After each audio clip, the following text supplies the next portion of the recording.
ঢাকার ওয়েদার আজকে বিক্ষিপ্তভাবে কিছু রাত্রে বৃষ্টি হতে পারে, কিন্তু কালকের থেকে র্যান্ডম বৃষ্টি হবে।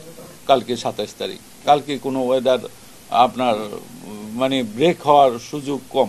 মানুর যে গতির যে এটা বলা ফোরকাস্টে কখনো এই পৃথিবীর কেউ দিতে পারে না যে কত কিলোমিটার বেগে সে অ্যাডভান্স হবে।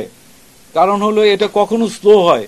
কালকে ছিল 17 কিলোমিটার, রাতে এটা কমে আসছে 6 কিলোমিটারে, হ্যাঁ, গতিতে। যার জন্য আমরা বলেছিলাম যে সন্ধ্যা 6টা নাগাদ আঘাত করবে, এবং পেরিফেরি এফেক্ট গতকালকে আমরা বলেছিলাম সকাল থেকে শুরু হবে।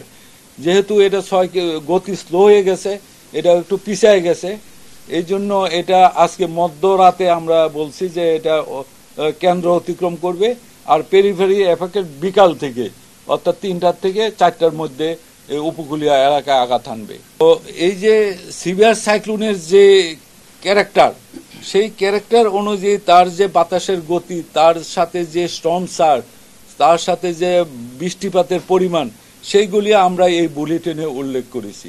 এটা যদি পরবর্তীতে আরও ইন্টেন্সিফিকেশন হয়, সেই ক্ষেত্রে হয়তো গতি আরও বাড়বে, এতে কোনো সন্দেহ নাই যদি ইন্টেন্সিফিকেশন হয়।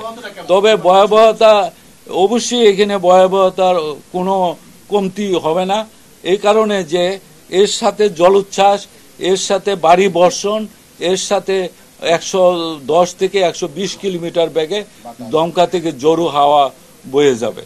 সুতরাং এখানে কোনো অবস্থাতেই কোনো মানুষ উপকূলীয় জেলায় যারা অবস্থান করবে গড়ে অবস্থানের কোনো সুযোগ নেই। তাদেরকে উঁচু স্থানে সাইক্লোন শেল্টারে অবস্থান করতে হবে এই বিকাল 3টার পূর্বেই, এতে কোনো সন্দেহ নেই। এবং সেটা গভর্নমেন্ট অলরেডি আপনারা শুনেছেন, মাননীয় মন্ত্রী ইতিমধ্যে ব্রিফ করেছেন। আমরা গতকালকে 2টা মিটিং করেছি, আজকেও আবার এখন একটা মিটিং হবে ক্যাবিনেট। ওয়ালটন ফ্রিজ কিনে অনেকের মতো আপনিও হয়ে যেতে পারেন মিলেনিয়াল। সেরা পণ্যের সেরা অফার। এখন যেহেতু উপকূলের কাছে চলে আসতেছে, যতই সময় যাচ্ছে উপকূলের কাছাকাছি চলে আসতেছে, তখন সে ল্যান্ড পেয়ে যায়। ল্যান্ডের সাথে যখন ইন্টারঅ্যাকশন শুরু হয়ে যায়, তখন আর ততটা গতি সঞ্চার করার সুযোগ সে পায় না। ল্যান্ডের সাথে ইন্টারঅ্যাকশনে সে আস্তে আস্তে দুর্বল হতে থাকে, এই হয় পরবর্তী স্টেজ। আমি একটা কথা বলেছি যে এটা যখন ল্যান্ডে উঠে যাবে রাত্রে, তখন যে এটা ল্যান্ড ডিপ্রেশন আকারে বাংলাদেশের উপরে অবস্থান করবে। অর্থাৎ তখন আর ল্যান্ডে উঠার পরে সে ময়েশ্চার অর্জন করার আর তার কোনো সুযোগ নাই।